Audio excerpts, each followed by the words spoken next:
Welcome to RadioOnFire.com, home of the Diamond K Show. And now for your urban news and entertainment report. Here's your host, Diamond K. RadioOnFire.com, Shot97.com, yours truly, Diamond K, in here as always. And I'm joined by Scarlett. How are you doing? Hi, how are you? Oh, now she's going to get shy. I'm not getting shy. I'm not. I just sound real manly. So, hey. First of all, are you a singer or are you a rapper? I'm both. You're both. I'm an artist. You're Lauryn Hill. Yes, and I'm sensitive about my ish. And Erica. Okay. Right. All of it. I'm both. I've never been the type to want to like place myself in a box or a certain category. Okay. Because if I say I'm just a rapper, then really? Where? No, do you know where I'm from? No, where? I'm from 21229 also. Really? Yes. Do you remember Mr. Tory? No, but I didn't tell you where I'm from yet. Okay. All right. Baltimore Hilton. Okay. Okay, so yes, like not that far. Not that far. Shout out to Smash. Yes, Rest in yes, peace. yes, no doubt. Yes, no wonder we get along. Yes. How about that? So what are your earliest memories of music? My earliest memories of music. Yeah. It would have to be my mom. It would definitely have to be my mom. I come from a musical family. My mom's a singer. My dad is a singer. Brothers, sisters, everybody. It would definitely have to be my mom. She's my major influence as far as like my singing comes from, where my singing comes from. So it was like Shantae Moore, Erykah Badu, of course, Brian McKnight. My mom, Emile LaRoe, she introduced me to all the good stuff early. Groove Theory, like, I'm serious. I'm gonna get her on tape one of these days singing Tell Me. Because my mother blows, like, wow. Yeah, so wow, it's definitely my mom. Because I remember I was about, I want to say like 3 or 4, and I was playing Dress Up, and I was going around the house singing Try Me by Jasmine Guy, and it had nothing to do with, like, I didn't know what I was doing, but it was just me imitating the things that I seen with my mom. So yeah, she definitely started that. So how did you transition from a fan of music? Well, obviously you're still a fan of music, but right. how did you transition to a performer? Well, I mean, music is a passion that I've always had. I've been singing since I was younger. My dad had me in church, so the performing started with me being in a choir. But then it just became, you just have a hunger and a need for just bigger things. Right. And you want to reach other crowds of people and other, avenues and different other people. Not saying that I strayed away from gospel, because, I could sing you a tune or two, but it's me wanting to broaden my horizons. So it just, the way, it's hard to explain, but the way I feel when I'm on stage, when I'm performing, that is, and to some people say nothing is perfect, but that is my perfect moment. I don't have a worry. I don't have a care. It's nobody there but me. Everything feels like emotional bliss. Okay. And that feeling, I don't ever want to let go at all. Tell me about your first performance on stage in front of people. My first performance sucked. They're usually bad. The first ones are bad. But my first performance sucked because, like, I didn't know what I was doing. Believe it or not, I have really bad stage fright. Even now? Even now. Okay. Even now, I have really bad stage fright. So I used to, like, like you get the shaking and then your knees knock.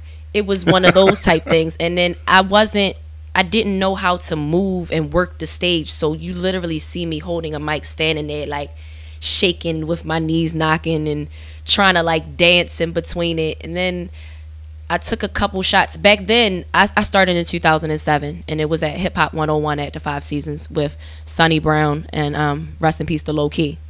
So back then, we were drinking Tanqueray and like E&J. Okay. So I had took some shots of those, and I just shouldn't have. It was like a shot of Tanqueray and a shot of E&J, and then I just shook the whole entire time. It was awful. It was awful. But you got back up there. Yes, I did. We went I believe at the time it was Mondays. So I went every Monday until I literally perfected it. That's interesting. Getting into the Baltimore circuit right. performing hip hop, R&B, whatever it is. Did people welcome you, or did they look at you as an outsider, or what was that like? Well, see, back then it's not like how it is now. It was a lot more support.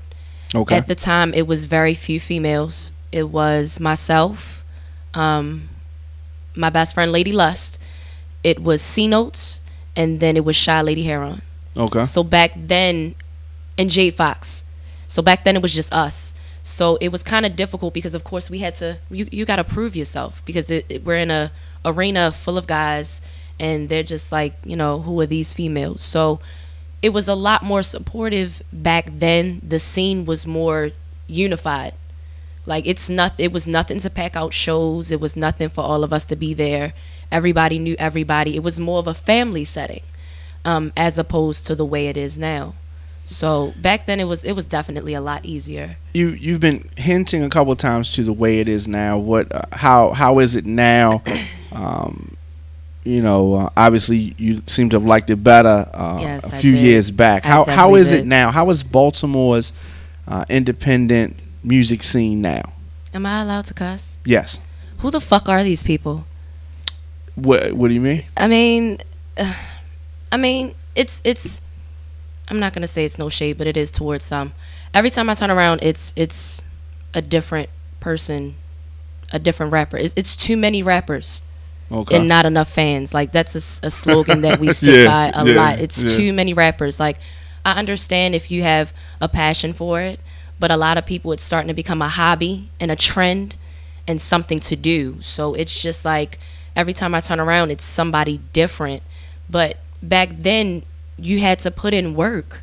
It's not just I'm gonna link up with the hottest artist and I'm gonna ride this person's coattail and then I'm just the next to blow. No, you had to put in work. So I definitely love the way it was back then as opposed to now. Now you can barely get support. Every time you turn around, somebody is beefing, and it's not what it used to be. Like once people get back into like the love of the art of it, the music, and us being together, then I would probably come out more. So, and I don't think this is something that's just exclusive to Baltimore. I think this is probably across the board. Not at all. I think it's a lot easier for them to record themselves. Yeah, it is. Yeah. It is. A lot of people can buy the equipment and set up a closet and put the equipment in there, and next thing you know, it's a studio. Right. But it's not just Baltimore. Like for instance, I want to say like 2 or 3 years ago, I'm a fan of an artist by the name of Young Cooley. Okay. He's an underground artist in Atlanta. Me and a couple of my friends, we drove to Atlanta to go see him perform in Decatur at Scores. And we're sitting there and he's performing and we're like, all his lyrics, like we're rapping all his lyrics. The people that was from Atlanta was just like walking in front of his set, like just really disrespectful. So it's not, I get more love in other cities than I do in my home, but it's not just a Baltimore thing because he gets more love in other places than he does in Atlanta. So it's definitely not just Baltimore. So what causes that that disconnect from the average fan for an independent artist, do you think? Is it because they don't hear them on the radio? That's exactly what it is. Yeah. If they have the mentality that if you're not on the radio, you're not popular enough. I know so many people that's a lot more talented than what's on the radio. I really don't listen to the radio too much. One, I don't want it to affect my music, and I don't like my kids singing it. Yeah. So they have the mentality that if it's not on the radio, then it's not popular enough. So that's where the disconnect comes from because, again, people follow trends. So whatever is popular at that time and whatever's on the radio, that's the direction that they go in. You're talking about your music not being influenced by what's quote unquote popular. How did you come about creating your first project? My first project was an album by the name of Moose. Faded Memories. Moose Swings is the next one. So it was my first album. I did 2 mixtapes prior to that, which was Queens of the Universe Volume 1 and 2, which was just covers of me and my girls. Shout out to YWHI. It was a all girl group that I had for the longest time. Faded Memories was the most difficult thing I had to do. It's very personal. It's really intimate. It's my deepest, darkest secrets, things that I don't necessarily at the time I didn't want anybody to know. But being from Baltimore, it gives you tough skin. Like, it really, really, truly does. I agree. And at the end of the day, we come from a place where people talk and they gossip and it's rumors and it's he said, she said. So my thing is, instead of y'all telling my story for me, like y'all have my pen, I'm going to just go ahead and put it out there. Because if I put it out there, can't nobody say anything about it. Like, once I accept myself for who I was and the things that I've done, can't nobody say it. Because I already put it out there. I accepted my flaws. I accepted all of that. So, therefore, can't nobody say a thing. Absolutely. I got an email question for you. And, of course, people can send things to... yes, send them all. yourradioonfire@gmail.com. What is your favorite song on Faded Memories? Oh, my gosh. If I had... That's really, really difficult. Is it like picking between your children? It is. I would have to say Heir to the Throne is my favorite song. It's the last song on the album. That song, it features my daughters. And what happened was, my daughters love music. So I just let them, musically and be creative and do their own thing. So one day I played a beat and my oldest daughter asked me, could she write to it? And she wrote to it. And then my youngest daughter came, and my youngest daughter is not really into music, but she always got it. So she was like, well, I want to do the hook. That's what she called it. I said, you want to do the chorus? She's like, yeah. I would say Heir my favorite because it features my kids. That's kind of cheating. So if I had to pick another one, it would have to be Mirrors. It would have to be Mirrors. Mirrors, as much as I tell people I hate it, it's my favorite song. For those who haven't been able to listen to Faded Memories, you can download it at fadedmemories.bandcamp.com. But Mirrors, it was I call it the song in my dark place. I went through a lot my whole entire lifetime, and my album speaks on everything from my marriage to my divorce to low self-esteem to suicide, abusive relationships, being in love, being happy. It goes through everything. But Mirrors was my low self-esteem song. And I find that the more people hear it, the more people cry with me. I cannot perform it without crying. I'm going to get there soon. But it touches a lot of people. So I'm not the only person who felt like this. I'm not the only person who felt like I wasn't good enough. I'm not the only person who felt ugly. I'm not the only person who looked for love in all the wrong places. I'm not the only person who thought of attempting suicide. So my goal, just period, with music, just as an artist, is like if my music is able to reach just one woman and help her through any situation, any struggle, or just even realize that she deserves more than that she thinks she's worth, then it's like my job is done. You accomplished your goal. Yes, definitely.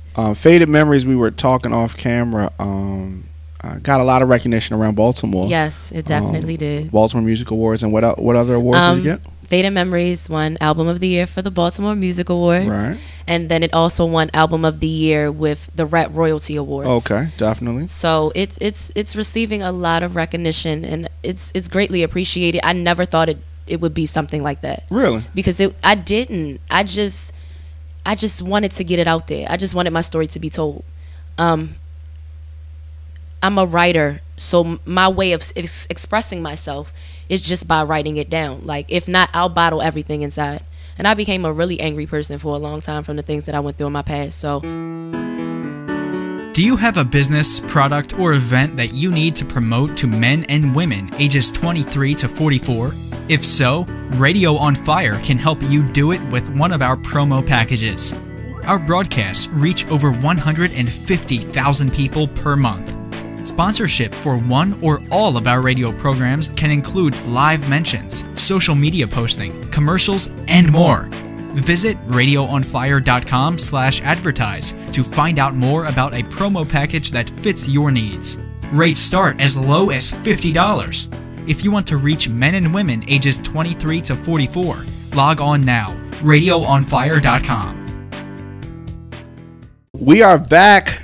I am Diamond K. This is RadioOnFire.com. I am joined by Scarlett. How are you? I'm good. She's still here. She didn't leave. No.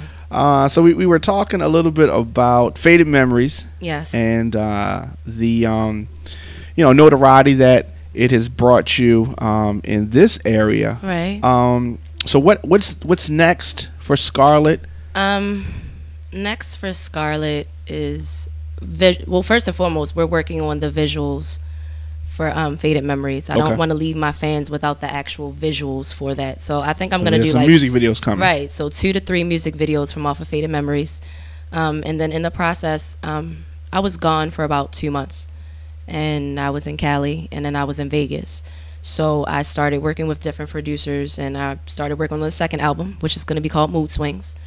So videos and a whole new album coming up before this year's over. So Mood Swings, where does that title come from? Mood Swings is a title that best describes me. I'm a Gemini, so wishy-washy. Two personalities. Wishy-washy. Yes. It may be 3 for me. It may be 3. Like, there's Nicole, then there's Nikki Giovanni, and then there's Scarlett. So mine's maybe 3. But it's an album where it's, now that I got Faded Memories out the way and all the personal, intimate stuff, now it's the more club bangers and coming for everybody hit and that type of thing. But it's also like a battle between the 2 people. So Scarlett, she's the rapper, and then Nikki Giovanni, she's the singer.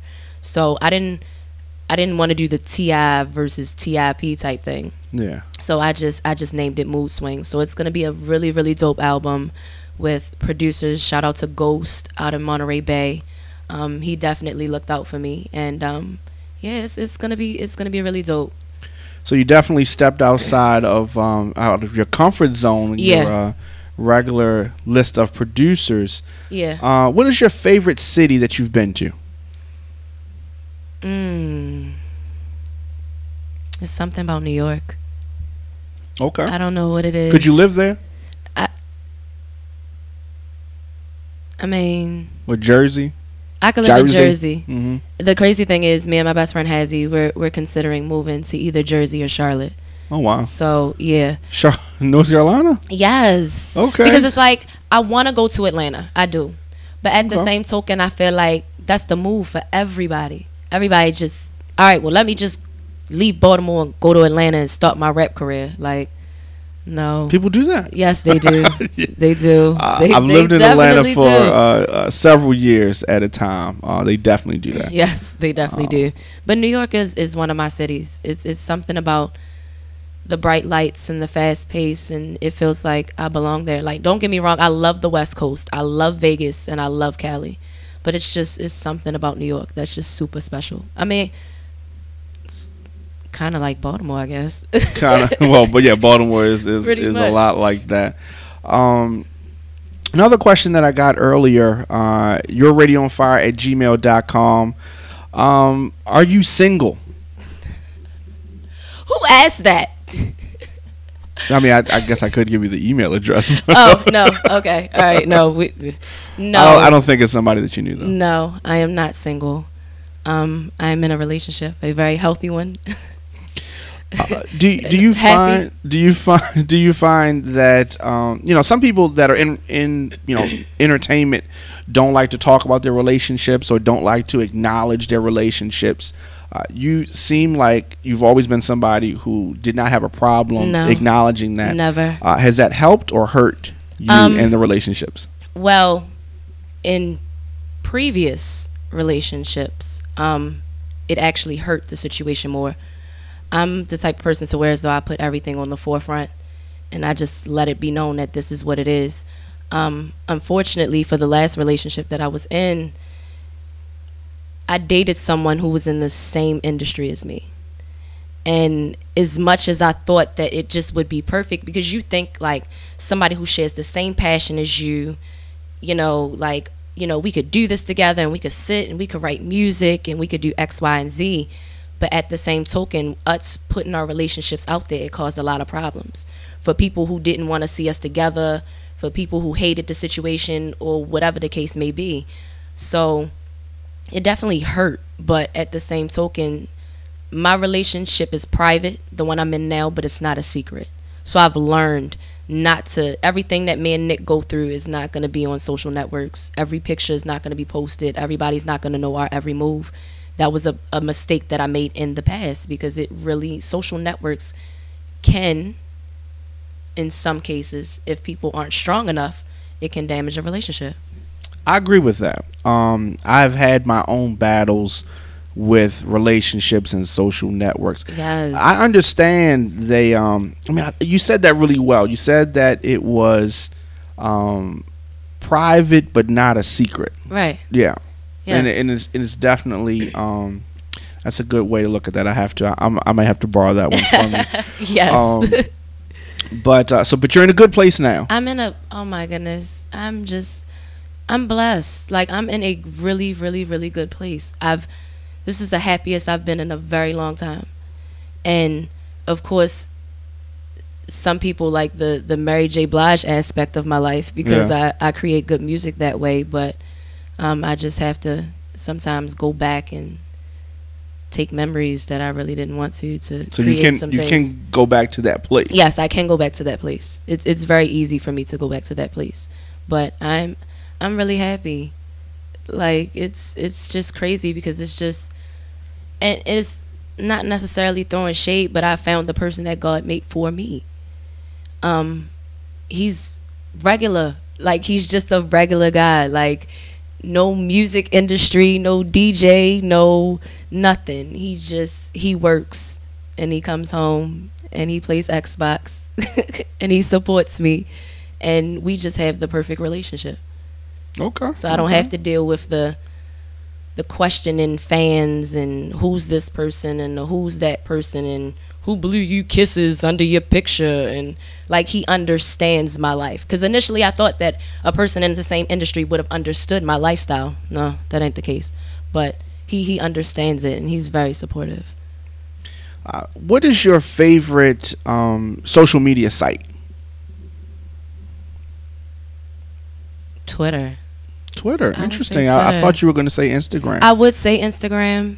I do like Instagram, because it's just like, you could just take pictures and people can comment and you don't have to respond, and then you don't have to get all those notifications. But I really like Twitter. Twitter, I can go ham on. I could say whatever I feel, however I feel. You could retweet it, you could comment if you want, but it's not all the extraness. But like, I really do go ham on Twitter. Like, all of my feelings, like, if you want to know how I really feel, like, go to my Twitter. Like, that's how you'll know. If you could change one thing about the music industry, what would it be? I wish it was more unified. I really wish it was more unified. If we were able to come together a lot more, it would be a far more greater movement than anybody could possibly imagine. The hating, the sneak dissing, the extraness, because it's so much talent here. Like, it really is. It's a lot of talented people here. And if people would just put their pride to the side just for a moment and just focus on just us coming together and just making an impact somewhere, because at the end of the day, like, labels ain't looking at Baltimore right now. They're not. And that's just the fact of the matter. So if we just did something positive to kind of get the light to shine on us, so that somebody from out of here can make it. Since Mario and Drew Hill, I don't know of anybody since then, but yeah. Who, in your opinion, has been the most successful rapper from Baltimore? I would say Fendi. Okay, that's interesting. I would say Fendi. She's definitely making a lot of major moves. Right. She's sexy. She is. Man, listen. You don't gotta tell me. Like, I see the same thing that you see. She's bad. Like, yeah, she is. That's just what it is. Shout out to Fendi. Yeah, yes. she was up here a couple months ago. Yes, like, she's on her grind. So it's just like, she's one of them quiet grind behind closed doors. I'm not about to tell everybody my moves, but boom, I'ma hit it. and she's doing a lot of big things. I mean, there's a lot of others, but you always I'm all about females, and it's no shade, but right. I'm definitely all about the females. Right. Who do you want to collaborate with that you have not yet? I was asked this question recently. Ironically, my best friend Hazzy is not on anything that I have, so she's definitely gonna be on something. Brooke Love, I definitely got to make sure I collaborate with her. And then me and C Notes and Hazzy are doing something together really soon. That's about to be bananas. Like, that's nothing but bars. So I definitely want to collaborate with them. I mean, I worked with a lot of people on Faded Memories that I was really happy with, from Buck to Rob 7. Who else was on there? Journey was on there, and Hello Rello. Yes, he was on there as well. So it was a lot of talent on that one as well. But if I had to have my pick, it would definitely be those 3 females. Okay. Any other female rappers, since you we're talking about female rappers, any other female rappers from this area that impress you?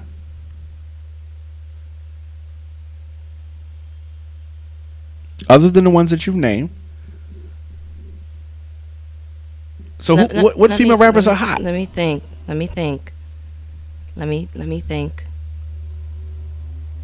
Cause I'm going through it in my head right now. Semantics. So is there a lot? Semantics. Okay. Yes, Semantics. I personally know her, but her name she's doesn't come up a lot. Beast. Okay. Yes, it definitely doesn't. Like, she has bars. Like, she can flow with the guys. Honestly. Okay. So I would say Semantics her. is definitely doing it. Some of them have died off, so I'm like sitting here trying to figure out. I'm like picturing rap royalty in my head. And it could be in the lab, you know what I mean? Right. I mean, what's the next question? Okay. I want you to name some male rappers that's hot from this area that you're impressed with. So it seems like you're only impressed by bars. Yes. Okay. I am only impressed by bars, and storytelling. Okay, so an artist, and let's talk about a national artist. An artist who doesn't necessarily quote unquote have bars, like say like a Future. Okay. An artist who makes good songs. Okay. Commercial songs. Right. Good choice of words, but doesn't have strip the beat away acapella bars. Right. How do you weigh that? I don't necessarily consider that an MC. It's Okay. like, if you take it back to the history of things, lyrics is the foundation for everything. I could rap about toothpaste and put a catchy trap beat to it, Right. and it would blow up. I mean, it's literally what you're If it's saying. that easy, then more people would do it. Well, technically everybody else is. It's baking soda and In Love with Coco and all types of things, and scrambling, and it's just a lot. Like, I need lyrics, like I need stories, I need stuff that makes sense, that you put thought into. But unfortunately, like I said, right now we're in that era where everybody's following trends. To go back to the question as far as male rappers, Lucky Lays, he's very, very, very talented. He's doing his thing. Buck, he was on my last album. Velly Smalls, and I'm not just saying it because these are people that I know personally. These are people that make good music. Like, it's a difference between a song and music, and they make good music. And it's a lot of other people. Charge it to my head and not my heart. Okay. So who got next from this area? I don't know who got next, but whoever claimed they got next don't got it. Okay. You're definitely a fan. You're a fan of the underdog. Yes, I am, because they're the people that have the most to say. They're the people that aren't recognized, and they have so much more to prove. Yeah. J. Cole, Forest Hill, perfect album, the best album of 2014, and not too many people pay attention to J. Cole. One of my favorite female rappers, Jean Grey, she is a beast, and people just... She's not the most marketable person. No, she's not. Yeah. She's not. But she's still a beast, though. Yeah, yeah. But see, so yes, in this day and age, you're selling yourself too. Yes. So it's not only because there's a lot of competition, like you said. There's Xbox, there's social media, there's so many different things. So in order to get somebody's attention, you have to go above and beyond. Yeah. And it's kind of difficult because as much as I would like to, sometimes I still just have to remain true to who I am. I just gotta be me at all times. Like I can't. People know for Scarlett to be, I dress well. Sometimes I have on clothes and sometimes I don't. Like, sometimes my shorts are real short, sometimes they not. Like, but I just can't go extra just to get the attention that I feel as though I deserve. Like, I have to remain humble and I have to be me through all of it. And if it gets me where it needs to go, great. If it doesn't, I'm still fine with that because I never changed for fame. So... I want to play a little bit of word association before I let you go. So I'm going to say something, and I want you to tell me the first thing that comes to your mind. Oh, Lord. Okay? All right. They're simple. They're simple. Simple. Nightclub.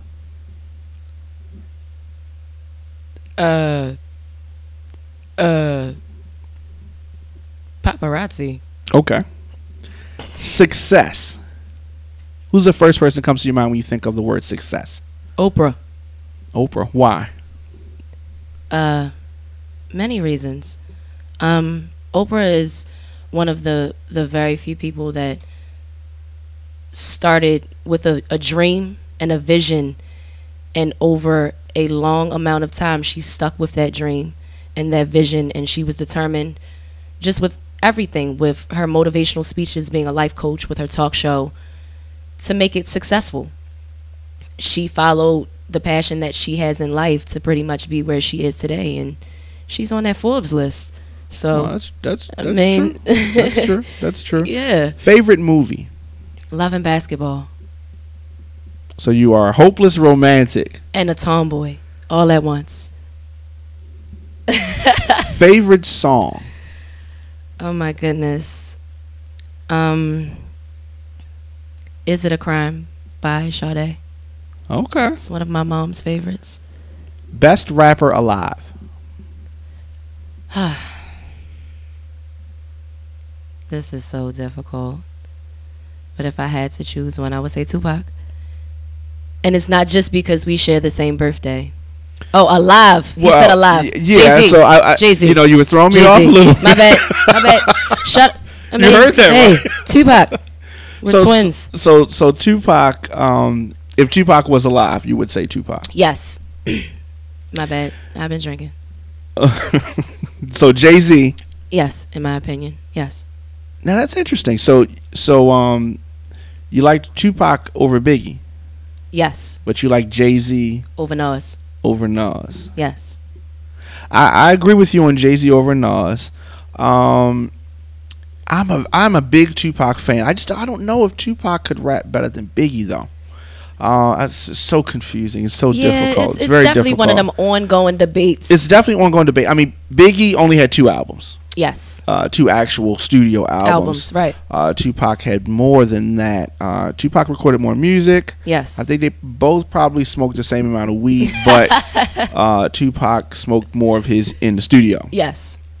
Very interesting. How did you feel about the Aaliyah movie? I didn't watch it. And that was because you don't care about Aaliyah, or you didn't want to see the movie? I love Aaliyah. But I just personally think that some things just need to be left alone. Okay, that's interesting. I mean, of course, we want to know, about our favorite artist's lifestyle, but it's a certain way to do things, and if it's not going to be done correctly, then leave it alone. And then, of course, according to social statuses, I heard it was horrible. Well, you can't judge by social statuses. I heard it was horrible. I mean, she has a very loyal fan base. A lot of her fans attacked me. Really? Yes. Why? Because I said that Aaliyah was overrated. Okay. I said she was. Let me give you my quote together. Okay. All right. My quote was, "She's talented. Okay. But overrated. All right. and the family should be happy that there's going to be a movie. Now, let me tell you, now that seems harsh. Yeah. But here's the thing. Aaliyah was a very good singer and entertainer. Yes. Was she the best singer you've ever heard? No. Was she close to the best singer you ever heard? No. She was a very good dancer. Yes. She was a decent singer. Right. And I thought that making a movie about her is a good thing because it has people remembering her. Right. Now, of course, the movie's not going to be exactly the way you want it to be, but every great artist doesn't get a movie. Right. There are artists who are better than her. They need to do a that Bob Marley didn't movie. get a movie. That's example. I would consider Bob Marley to be a legendary artist. Right. I do not consider Aaliyah to be a legendary artist, but I consider her to be a great artist. Right. She gets a movie, but there's so many other people that James Brown just got a movie, and Yes. James Brown did way more than Aaliyah. Right. But there's so many artists who don't get movies at all. They just fade out. Right. They're faded memories. And Yes. I thought that, and of course, the movie's not gonna be perfect, and and I think that the family when the messed family it up. didn't They didn't want to support be it, involved. in right? it. When Yeah. the family didn't support it, that's kind of what was made me take a couple steps back. Like, well, if they don't support it, then What does that mean, though? right. That just means they don't want you talking about our child. Are you gonna see the Whitney Houston movie? Lifetime's also doing a Whitney Houston movie. Didn't Angela Bassett did that? I think I'm gonna give that one a chance. Oh, you're gonna give that one a chance? I think I'm gonna give that one a chance. Well, it's definitely more drugs than that than would have been an Aaliyah movie. All right. Oh Lord. We are up against the clock. There's gonna be more drugs in there. Before we get out of here, is Yes. anything you want to say to your supporters and all that? I love you guys so much. I really do. I love the people. Every time I win an award or every time I have to give a speech, I give the same saying over and over again. May tweak it differently, but I always say the same thing. And it applies to being an artist, but I notice it applies in your life period. But I always say, like, as an artist, once you realize that there are people that love you and you stop focusing, no, let's scratch that. As an artist, you have to realize that there are people that love you, and then there's going to be people that hate you. Once you focus on the people that love you, then it's far more greater than anything that you can imagine. Like, I don't have time to sit here and worry about who likes Scarlett and who doesn't. I mean, if I had time to sit here and worry about that, my money flow would be messed up. Mm. You see what I'm saying? So Yeah. you just have to focus on the people that love you. I could care less about who doesn't. I could care less about who doesn't support me. Everybody's entitled to their opinion. But to the people that love me and support me unconditionally, I love you guys so much. Like, it's appreciated. It doesn't go in vain. They're the reason that I push so hard. Because I have a lot of moments to where as though I just don't want to be Scarlett anymore. Like, I don't want to do music. I don't want to do this. But I'll get emails and I'll get, randomly meeting people. And you're Scarlett, and I heard your album, and it helped me through such and such and such and such. And That's it was good. just like, okay, I can't give up on these people. So I just want the people that to know that I appreciate them a lot. It means so much more. I'm not done. It's a lot more to go, and it's only gonna get better. So it's gonna be some mad people in the world, man. If they thought you were done, If they thought I was done, it's gonna be some mad people in the world. if the people that are not mad, how can they find out more about you? How can they stay in touch with Even you? if you are mad. Even if you are mad. Even if you are mad. How can they do that? Facebook, Nicole Scarlett Rory. Twitter, Nikki Giovanni _. Instagram, Scarlett versus Nikki Giovanni. And you can always email me, nikkigiovanni86@gmail.com.